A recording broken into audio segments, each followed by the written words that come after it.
What's your sense of anticipation? You don't ever want to see someone get hurt, but to make it at least regular season debut.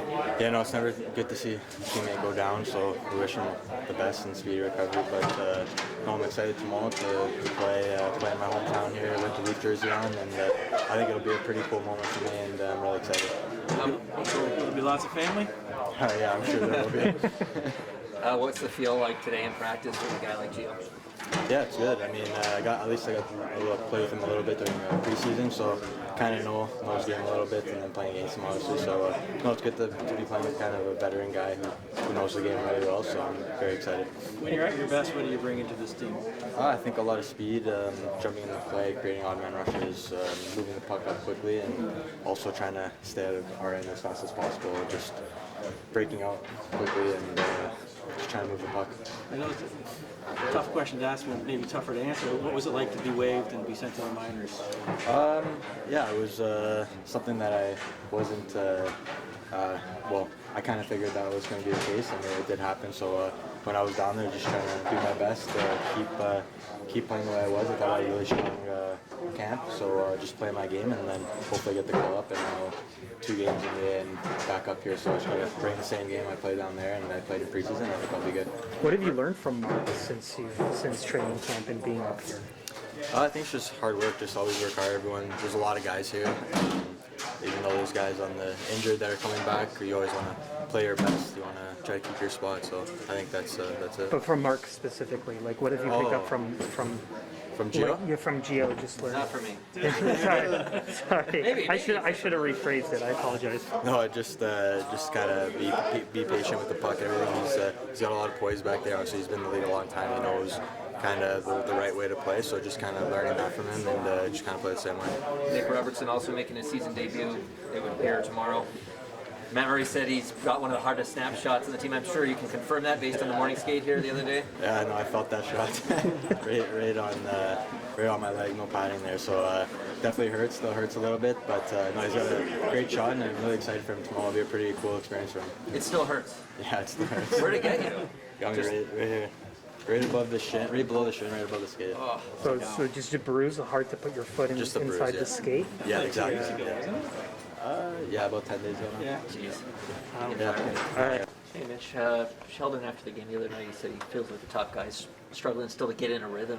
I'm just wondering how you're feeling after 4 games this season.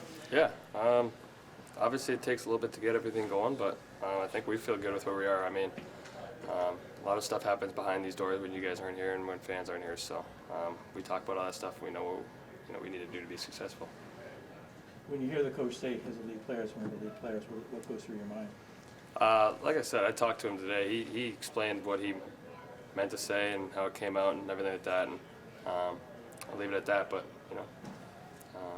like I said, we have closed doors here for a reason, and we have talks without you guys for a reason. So we had that talk today, and we understand we're grown men. You said you're pretty, I guess contented with where you guys are at. We've seen, Bunting leave the line the last game. Like, where in particular are you happy with, and where do you see room for growth for the line? Just I think all of it's just being more of a threat.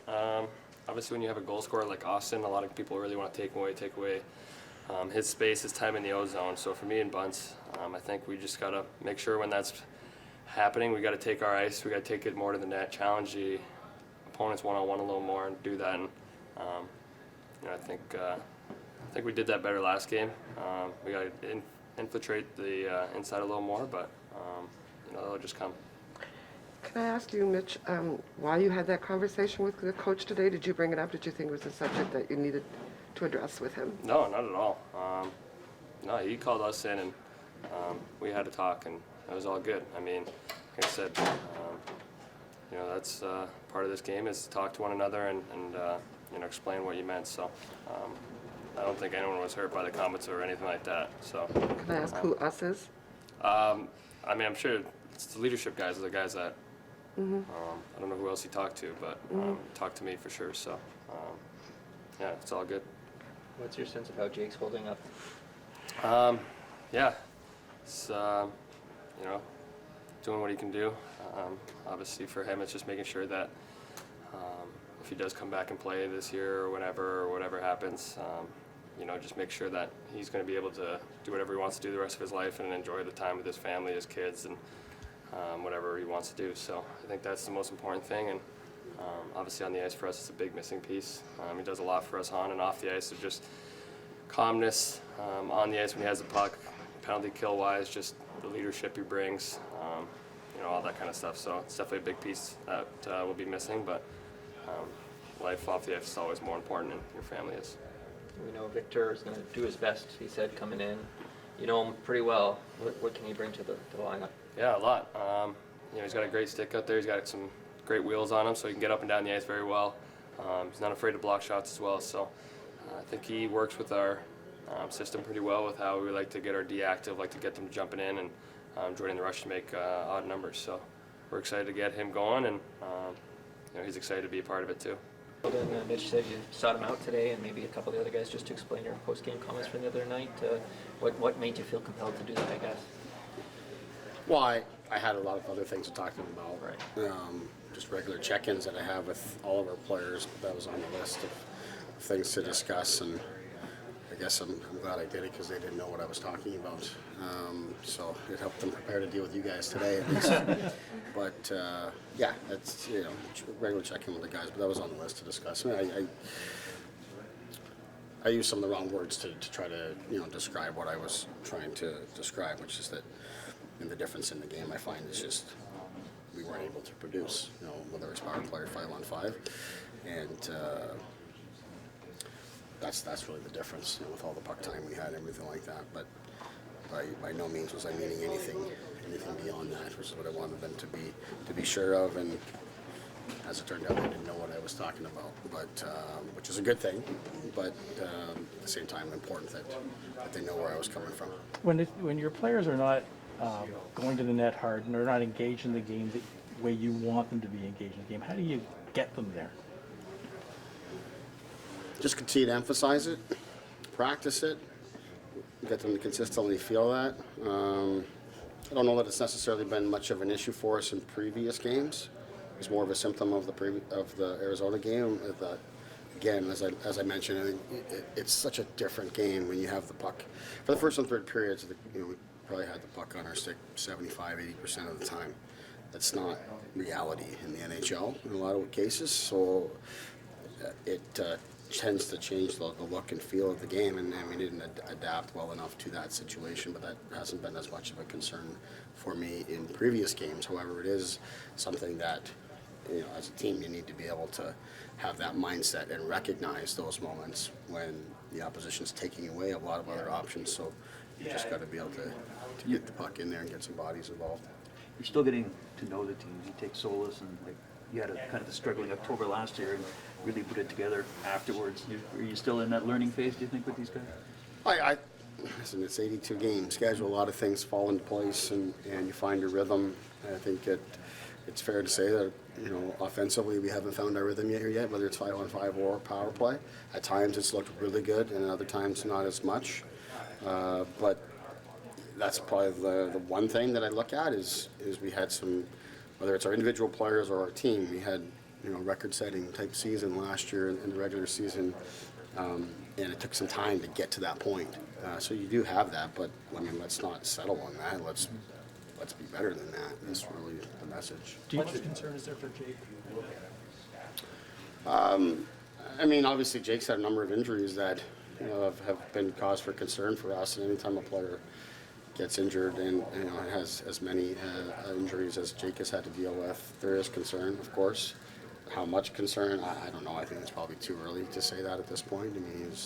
He had an event last night that he was at and looked like himself in a lot of ways, and here in the facility again today. So, we'll let the process take care of itself with the medical folks and take it from there. Did he get checked out for a concussion? Yeah, I'm told there's no head injury at all. So obviously still too early for a timeline for him? Yeah, I would say so. Yeah. Coach, you played in the NHL, you played for Toronto, so you've seen passionate coaches and coaches who maybe don't watch their language or whatever, but they coach a certain way. Are we really at the point where there's such delicate flowers that you have to watch the words that you use? I don't think so. I think you know, I think it's a passionate sport. There's a lot of emotion in it. I don't think we're at that point. I think we should always be cognizant of the words we're using and how we're communicating. At times, emotions maybe gets the best of us in this game or in any competitive environment. You know, you want to communicate well. That's an important piece as a leader. So you want to be cognizant of every word and you use and body language and all those kind of things.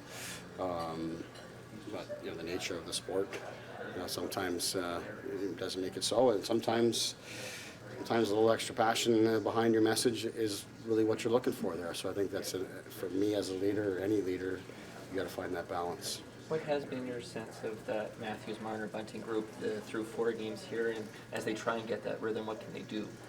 Well, those guys they've been on offense a lot and spent a lot of time in the offensive zone in each of the games that we've played. They haven't been able to get to the net with the same regularity. Austin hasn't had as many clear looks at the net. So I think the message to them is pretty similar to the way that it is to the rest of our team is don't get frustrated. You know, look to challenge and attack to the inside. Don't get comfortable with possession and time in the offensive zone. Challenge the net and you know, look to make life difficult on the opposition. But those guys are going to be fine, whether it's 5-on-5 or power play. The rhythm's going to start to come, and you know, things fall into place from there. All of a sudden, games aren't as close, and you know you start to play with leads more consistently, and the other teams start taking chances. And things start to fall into place. So it's early here, and we have to make sure we keep all of that in proper perspective. What do you expect of Victor Mete tomorrow night?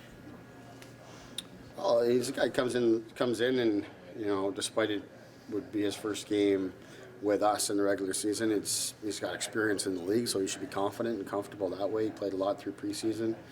I expect him to skate, use his legs. I like the speed that he would bring to our back end, both offensively and defensively. So I'm looking to see him be involved in increasing the pace of play from the back end for us. Why did you opt for him with Mark Giordano and Sandin with Hall with Jake Al? Really, we just wanted to get a look. It's a chance to move Rasmus back to his natural side. Mete Giordano had spent time, you know, through camp together. It's just a look that we wanted to see. For now, we wanted to keep Riley and Brody together to have one consistent pair there rather than going with 3 different pairs or 3 new players pairs here. And I expect the guys will move around when the game actually begins, but it's a good starting point for us. Nick Robertson, we all know what he can do. You expect him to be like freed like a caged animal sort of thing? Yeah, I expect him to just go back and play the way that he was. That was my message to him is, you know he's been through some things here in the last 10 days or so, but he was playing really well. He went down, played some games at the Marlies, did a good job there, so he should be confident and just come in and take advantage of your opportunity. I think he's excited to play, no question. Yeah, I saw you had Sandin working on the second power play. Does that mean maybe Gio's going to do more penalty kill because Muzz is not around, sort of thing? Yeah, that's part of it. Gio's minutes are naturally going to increase in all regards, despite the fact that we still have him down on that call it third pair. He's going to be moved up and play against tougher competition and take more load on the penalty kill.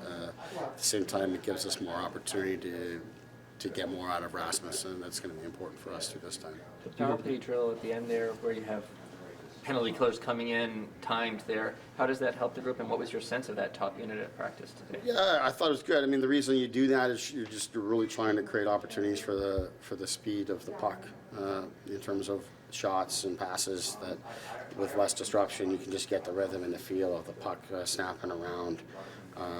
So it's a drill we do from time to time just for those reasons, and then ultimately settles in a natural 5-on-4. But those guys have been practicing a lot of 5-on-4, so we gave them a little bit of a different look today. And with the other unit, they were just more natural 5-on-4 because they haven't had those types of reps. So it was just a little bit change of pace for them today. Are you tempted to use Morgan more when you don't have Jake, or is there like a line you don't want to cross? I mean, that is the natural tendency, is you go to the guys with the experience and you go to your best people. But I do think it is important that we're mindful of the minutes that our top guys are playing.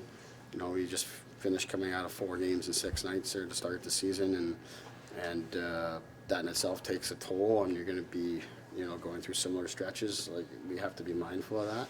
It's hard to do in games at times when, key moments call on it, or you're chasing a game, or whatever it might be, or you're protecting the league. You want to be sure you have your best people there, but at the same time, we need to get more out of, our younger guys.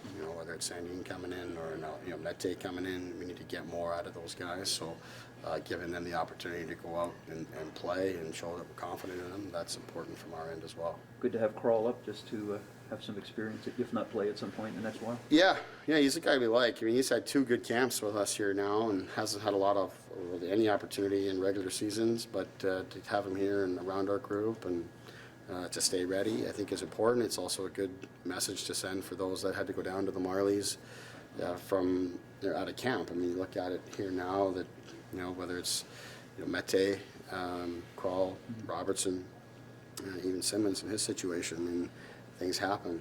You've got to stay ready and stay sharp and make sure when the opportunity presents itself that you're giving us every reason that you're the person to come up, and then once you're here, that you're ready to take advantage of it. So I think that because we have the additional roster flexibility now, have more guys around and available and taking part in what we're doing, I think is a very healthy thing.